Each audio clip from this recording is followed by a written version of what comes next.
súper bien, súper contento. Gracias por invitarme, la verdad que estoy muy feliz. Soy un fanático de Cancún, como casi todo el mundo.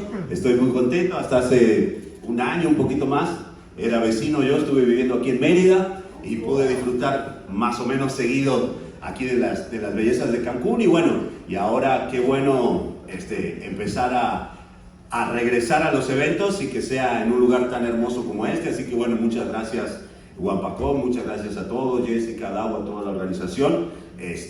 La verdad que me siento como en casa. Y bueno, este formato así de Petit Comité está muy lindo, está muy interesante. Imagino que vamos a tener también oportunidad de hacer algunas preguntas, de hacerlo un poquito más conversado, lo cual me gusta. Sobre todo porque a mí me suele suceder que me olvido de muchos personajes, se me pasan a veces, así que bueno, ahí están ustedes para hacérmelos recordar. Yo, bueno, más o menos le cuento la historia desde el comienzo. Hablábamos recién en Camerinos y yo decía algo que siempre digo, y es que yo no elegí esta profesión, sino que esta profesión me eligió a mí. Mis primeros recuerdos de mi madre, por ejemplo, son diciéndome que ya no gritara, que ya no hiciera tanto escándalo. Desde que yo tengo uso de razón, necesito expresarme a través de la voz, hablando, gritando, cantando. Volteaba yo las cubetas, las hacía de tambor, hacía música. Ya un poquito más grande, imitaba a los personajes de la televisión, imitaba a los maestros de la escuela. Todo desde un mundo de un niño, ¿no? Me parece una figura súper importante, rescatándola justamente ahora en el Día del Niño, porque yo digo que me considero una persona exitosa, no, y a él me tocó darle voz a Bruce, y fue un personaje que realmente a mí me encantó hacer. En ese momento, pues, te llaman, te dicen una película, Buscando a Nemo, dices, bueno, una película, nunca uno se imagina que luego se va a convertir en un clásico casi instantáneo como fue Buscando a Nemo. Y el personaje de Bruce, si bien no es un protagónico ni mucho menos, pero es un personaje que la gente lo recuerda, que lo tiene muy presente, y yo también, por supuesto, lo recuerdo con mucho cariño, porque aparte fue el primer personaje para cine importante que a mí me tocó hacer, ¿no? Era esa que decía: hola, soy Bruce, que hace un par de bocadillos con ustedes tan tarde en esta zona. Ay, sí, ya sé, no confíen en tiburones, ¿verdad? Y recuerden, los peces son amigos, no comida. Gracias, son muy amables. Que yo veía cuando era niño, ¿no? Ay, es un ratón gigante, le di una derecha y luego una izquierda. Y ahí quedó el personaje, quedó la prueba, y me llamaron a los pocos días diciendo que me había quedado con el casting del perro. Esto tiene 15 años, el perro nunca habló. Nunca hice un look con la voz del perro, pero si algún día el perro decide hablar, pues yo soy la voz. Y comentando que les había gustado la prueba que yo había dado para el gato silvestre. Le digo, bueno, entonces voy a hacer al gato también. No. Lo que ellos quieren es que hagas la prueba para el Pato Lucas. Le digo, pero la verdad que yo nunca hice la voz del Pato Lucas. Y el director me dice, no te preocupes, pues tú tienes buen oído, chécalo cómo lo hacen en inglés y tú lo haces y qué sé yo. Así que bueno, lo hice. Y bueno, afortunadamente a los pocos días me convocaron para decir que me habían elegido para hacer la voz del Pato Lucas. Pude hacerlo por primera vez en la película de Looney Tunes de Nuevo en Acción, y ese fue como se abrió como una faceta nueva para mí, donde ya no solamente hacía los villanos, sino que ya me tenían en cuenta como para otro tipo de personajes, ¿no? Y bueno, el Pato Lucas, un personaje increíble, de los cuales pues, yo también recordaba haberlo visto desde chico, ¿no? En la tele, en blanco y negro, un personaje que tiene mucha, ¿cómo te diré? Como mucha exigencia física, porque es muy alocado y de repente cesea y escupe y está todo el tiempo alterado. Así que bueno, me encanta hacerlo. Lo pude hacer en la película, en la serie de Dogs Dodgers. Me tocó doblar cortos que yo veía cuando era niño y que tuvimos que redoblar. Así que, bueno, un personaje increíble, ¿no? Si estaría aquí, pues ya seguramente medio impaciente. Basta que por fin te acuerdas de una verdadera estrella de la comedia como yo, el Pato Lucas, y no ese conejo come zanahorias, imitador de la comedia barata de Bugs Bunny. Tony. Y qué bueno que aquí en Cancún sea temporada de camarones y no de patos. Me encanta, un personaje increíble, ¿no? Soy Thorin, escudo de roble, y reclamo el oro en nombre de nuestro pueblo porque nos pertenece y no sé qué tanto. En fin, me encanta hacer cosas de live action porque tienen por ahí exigencias muy fuertes, ¿no? Recuerdo, por ejemplo, cuando me tocó doblar al protagonista de 12 años esclavo, ¿no? Un proyecto durísimo en el cual pues, estuve llorando la mitad de la película, pero las caricaturas tienen algo en particular y creo que es eso que se conecta con mi niño interior, con mi Sebastián de 7, 8 años y me la paso increíble, ¿no? Hay personajes de caricatura complicados, por supuesto, que te exigen mucho. Hay una caricatura que yo creo que fueron unas 4 o 5 temporadas, y bueno, fue una de las primeras de las cuales yo hice también a través de prueba de voz y recuerdo con muchísimo cariño. Y si bien ya no se graba más, pero siempre tengo una linda experiencia cuando la comento porque casi en todos lados la gente también la recuerda con mucho cariño. Espero que aquí en Cancún no sea la excepción. Se llama Mansión Foster para amigos imaginarios, ¿no? Y es súper linda, súper divertida. Y yo ahí, ya desde el comienzo estaba yo, ¿no? Con los títulos. Mansión Foster para amigos imaginarios. Hoy presentamos las aventuras de Blue. Y luego me tocaba hacer un personaje que era uno de los más complicados que me tocó hacer, sobre todo por la exigencia de garganta que tenía, que era Eduardo. ¿Se acuerdan? Oh, Mr. Eduardo, mi no ser cobarde. Mr. Blue ser mi amigo. Papitas, papitas, papitas. Y ese personaje, siempre que terminaba de grabarlo, me hacía un poco mal la garganta, pero lo recuerdo también con mucho cariño, ¿no?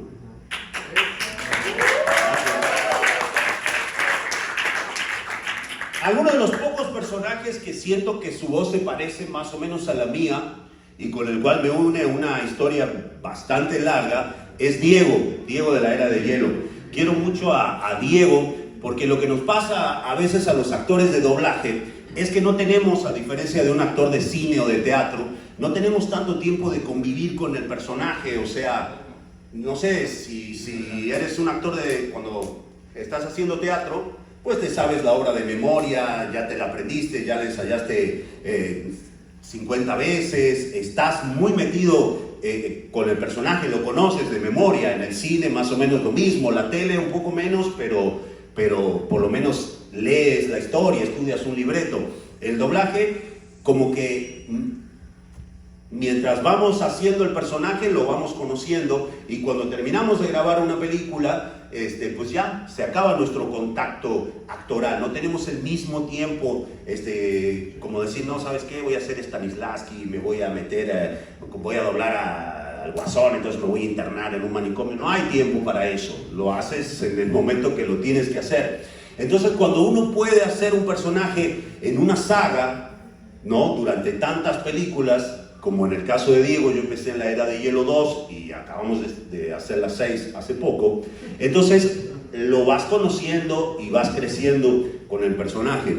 Y otra cosa particular que tiene Diego es que es de los pocos personajes cuya voz se parece a mi voz natural, ¿no? Cuando dice, Manny, sí, ya vieron quiénes están aquí, son los bodoquitos de la Gamacón, de puntitas, puntitas, y si que llegan a caer en la laguna, recuerden, garra, patada, gatita. Y entonces ese personaje sí siento que se parece un poco más a mi voz. Es un personaje también que ha ido evolucionando, ¿no? Diego, por ejemplo, en la Era de Hielo 1, donde Sergio Sender lo hizo magníficamente bien, pues era un personaje que no sabía si era villano, en qué momento se iba a chingar a alguno de los otros personajes, o qué onda, ¿no?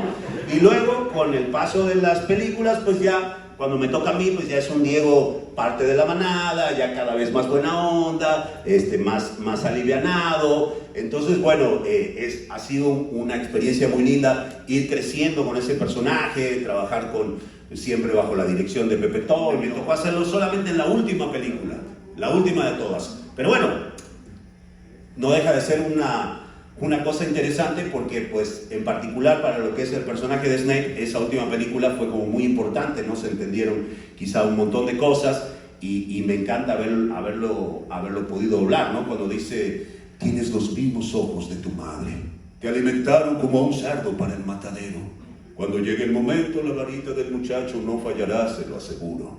Siempre, Harry, siempre. Entonces, ese tipo de personajes son... Gracias. Pues son lindos porque me considero un actor bastante afortunado en el sentido de que me ha tocado trabajar para sagas súper importantes, no solo por la trascendencia comercial o no que puedan llegar a tener, sino por la importancia de sus fans, ¿no? Lo hondo que calan en la gente, como pues, en el caso de Harry Potter, como el caso de Star Wars, por supuesto, como el caso de los Simpsons, ¿no? Eso también fue una historia increíble para mí, donde yo empecé siendo fan y de fan pude pasar a trabajar en la serie. También nosotros en Argentina somos muy fanáticos de los Simpsons, desde que los Simpsons se estrenó allá por el año 90, yo me hice súper fan. Y bueno, y una vez más, algo parecido a lo que me pasaba con el Chavo, cuando vine a México muchos años después, pues mi idea no era trabajar en la serie, no pasaba todavía por mis sueños, quizá no me atrevía tanto, sino tal vez, no sé, encontrarme con Humberto, con Nancy, con Gabriel, con algunos de los grandes actores en algún pasillo y poderme tomar una foto, saludarlos o ver alguna grabación desde el otro lado del vidrio, ¿no? Y resulta ser de que tuve una oportunidad increíble, casualmente cuando trabajé en la película que le estaba comentando recién del Libro de la Selva 2. Ustedes recuerdan que, bueno, el Libro de la Selva fue como un doblaje muy legendario, ¿no? Fue el primer doblaje donde hubo como Star Talents, digamos, ¿no? Era Tintán y era Luis Manuel Pelayo y eran grandes voces y grandes actores de la época. Y entonces fue un doblaje que quedó muy marcado en la gente. Y muchos años después, cuando viene la segunda parte de la película, pues un poco la consigna de Disney era tratar de reproducir esas voces lo más parecido posible, ¿no? Y entonces empezaron a buscar opciones y todo, y resulta que yo ya me había tocado tomar la posta del maestro Carlos Petrel en el papel de Scar. En aquella época, cuando yo empecé, vino el boom de los DVD, ¿no? Estamos hablando del comienzo del año 2001, 2002 en adelante. Y entonces, una de las cosas interesantes que pasaban, sobre todo para nosotros en el doblaje, era que muchas películas que habían estado en VHS o quizá en ningún formato, pues empezaban a salir en DVD. Y como ustedes recordarán, una de las características del DVD era no solo que tenías la película, sino que podías tener material extra y DVD bonus materials y pedacitos y qué sé yo.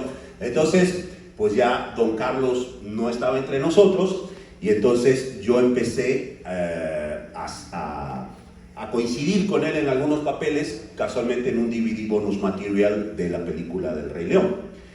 Ahí la gente de Disney vio esta onda que tenía yo de esta capacidad para poder hacer voces, y entonces me convocan para el Libro de la Selva 2, me dicen para hacer el papel de Shere Khan, que también lo había hecho el maestro Carlos Petrel.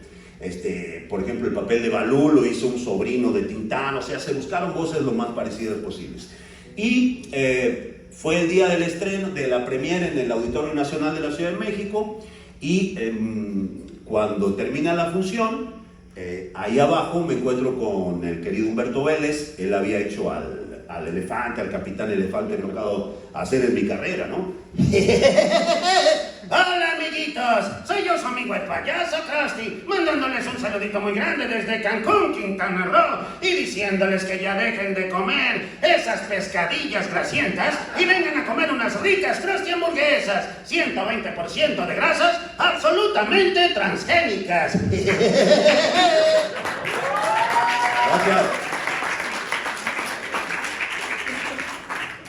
Gracias, muchas gracias.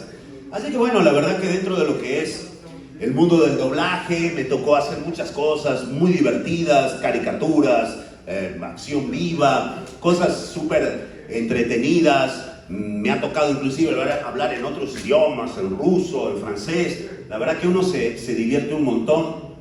Dentro de la parte de la locución y de los comerciales también, por supuesto, es una manera increíble en la cual uno entra en la casa de toda la gente sin que ustedes se den cuenta, ¿no? Y dices, wow, pero cuando tú escuchas dices, no, Movistar, compartida la vida es más. Entonces dices, puta, esa voz la conozco, ¿no? Cuando dices, Consejo de la Comunicación, voz de las empresas. dices, esa madre la he escuchado hasta en la sopa diario.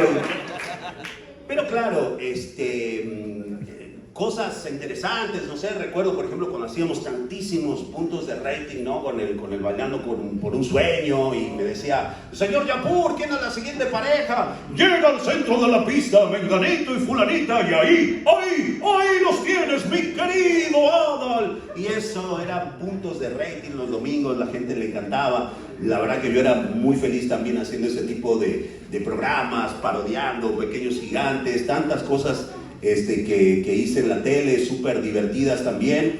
Pero bueno, esta es una carrera súper linda que siempre te va dando más oportunidades, ¿no? Y una de las oportunidades, por llamarlo de alguna manera, o uno de los giros que hubo en todo nuestro mercado, fue cuando se empezó a hacer la localización de los videojuegos, ¿no? Cosa que antes, como ustedes saben, pues antes era muy diferente todo, o los videojuegos o eran en idioma original con subtítulos, o nos teníamos que soplar los doblajes gachupines de España, y jolines, y vosotros, y tíos, y no sé qué. Y realmente para los gamers pues era un poquito tedioso, tantas horas, ¿no? Y claro, y los videojuegos también empezaron a ser cada vez más complejos. No eran lo mismo los juegos de los 80, que de repente tener que seguir un juego donde tienes mapas y radares y todavía leyendo subtítulos era bastante engorroso. Y bueno, lo que partió un poco las aguas fue cuando Microsoft pues se dio cuenta que alguien le llevó a Bill Gates un Atlas o yo no sé qué pasó, y se dio cuenta que por supuesto somos muchos más los que hablamos español latinoamericano que español de España, ¿no? Pues son 28 países contra uno, ¿no?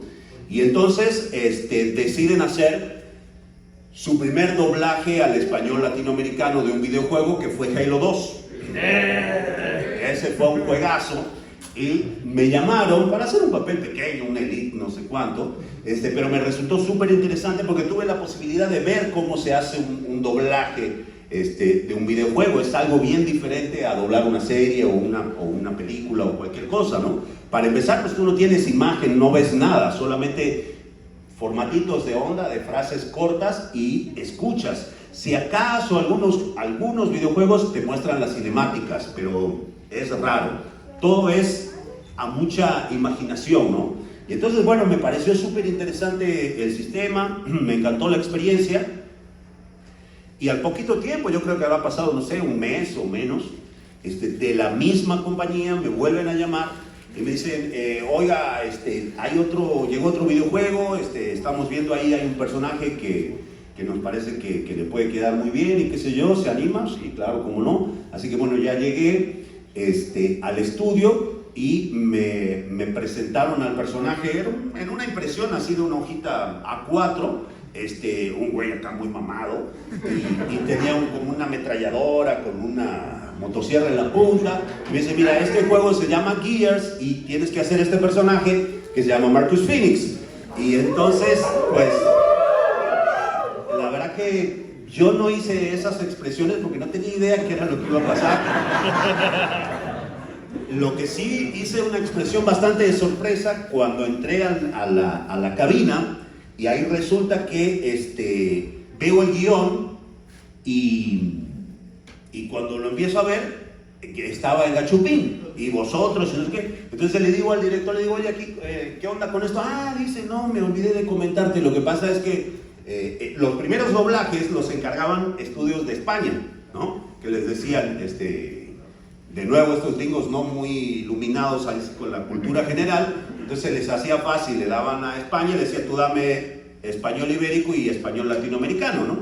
Entonces lo que ellos hacían era, lo encargaban aquí a México, pero pues también a los españoles se les hacía fácil mandarnos la traducción tal cual ellos la habían hecho, y entonces parte de nuestro trabajo en esos primeros doblajes fue sobre la marcha, adaptar del español iberoamericano al ibérico, mejor dicho, al español latinoamericano. Entonces, bueno, ahí viene una parte muy interesante que hicimos cuando fue Gears 1 y que fue esa adaptación, ¿no? Otra cosa interesante que pasó con Gears fue la posibilidad de poder decir groserías, ¿no? Ya que hay algo que siempre pasó con el doblaje mexicano, ahora le está bajando un poquito, pero siempre ha tenido una característica muy particular, que es la de ser muy mocho, ¿no? Y si ustedes se fijan, aunque estés viendo una película prohibida para menores de 47 años acompañados con sus padres, y todas las restricciones del mundo, y tú lo estás oyendo en inglés que el tipo te está mentando y te está diciendo que te vas a morir tú y tu abuelita y todo, y nosotros en español es tonto, bellaco, ¿no? Tus padres no están casados por la iglesia. Para uno como actor de doblaje ya es complicado, ¿no? Porque primero te estás mentando la madre con una pantalla en vez de con un actor de carne y hueso, ¿no? Y encima a la hora de decir las cosas tampoco las puedes decir, siempre fue un poco raro, pero en ese sentido pues Microsoft fue bastante taxativo y dijo, los videojuegos vienen con su calificación, dice prohibido para menores de 16, nadie le peló a eso, todo el mundo fue a 10. Entonces, cuando ustedes vean una grosería, pues ustedes dicen la grosería. Así que bueno, estuvimos muy contentos en ese sentido, porque como actor, pues es una catarsis poder decir la palabra que tienes que decir. Y particularmente yo como argentino, una de las premisas que me puse, como teníamos la libertad de adaptar a las palabras de nuestros propios personajes, fue tratar de usar groserías que se fueran entendibles para toda Latinoamérica, no tan irnos a los mexicanismos como pinche y cabrón, porque por ejemplo pinche en Argentina es un tipo que trabaja en la cocina, ¿no? Entonces, tratar de buscar como una homogeneidad y bueno, hicimos el trabajo, fue muy interesante, pero cuando salió Gears, después de haber hecho Gears 1, no teníamos ni idea de que iba a pasar lo que finalmente pasó. Recuerdo que yo tomé la dimensión de lo que era cuando volví a ese mismo estudio como 2-3 meses después, era un estudio así bastante grande, y entré y no había nadie, y yo pasaba por una oficina, por otra, y veía todo como vacío. Todavía volví a mirar la fecha porque dije, pues sí me habían llamado para que venga hoy, hasta que así al fondo empecé a escuchar como unas risas y unos gritos y todo.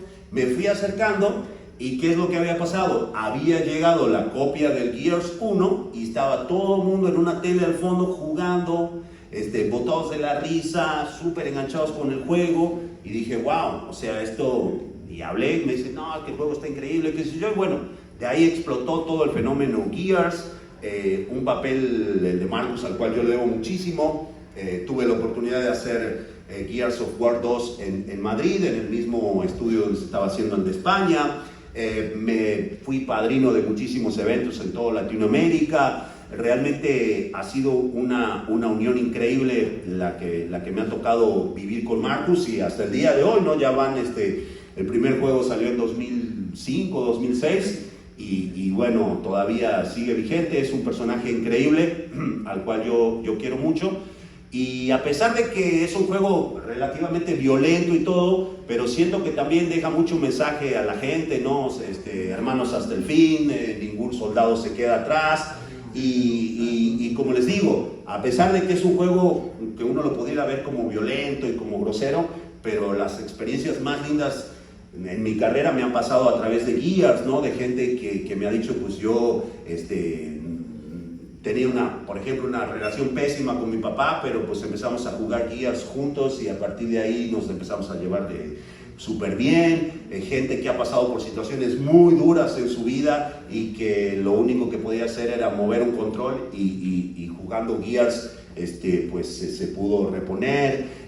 Gente de, no sé, parejas que se han conocido jugando Gears y me llevaban los bebés y que le habían puesto Sebastián en honor a mi nombre, cosas realmente increíbles, y eso pues es porque realmente Gears lo que me permitió fue no solo trabajar en un videojuego increíble, sino en estar en contacto con la tribu de los gamers, ¿no? Que son una tribu increíble, que son ahora sí que fanáticos, pero de hueso colorado, y que además, cuando todo este tema de las redes sociales era muy incipiente, pues como los gamers ya estaban por definición como muy ligados a la tecnología, pues fueron los primeros que empezaron a mover las redes y a buscar a sus actores y a hacer mucha fuerza en los eventos. Así que bueno, la verdad que yo le debo muchísimo a Marcus y a los gamers. Es un personaje que yo adoro, es un personaje que lamentablemente es muy difícil hacerlo sin decir groserías, así que desde ya les pido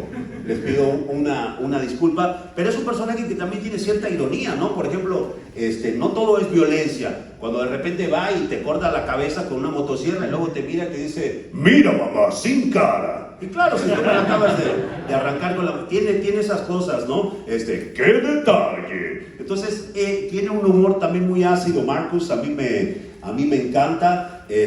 Por supuesto, se basa mucho en las groserías, ¿no? ¡Ahí va uno! ¡Ahí va dos! Y bueno, y todo ese tipo de cosas, pero es un personaje al que yo quiero muchísimo, y aparte me da una posibilidad increíble. Yo debo ser quizá de las pocas personas en el mundo a las cuales le pagan para que les miente la madre a la gente, pero tiene mucho que ver con eso. Así que ¡vamos a patear traseros! ¡Mierda!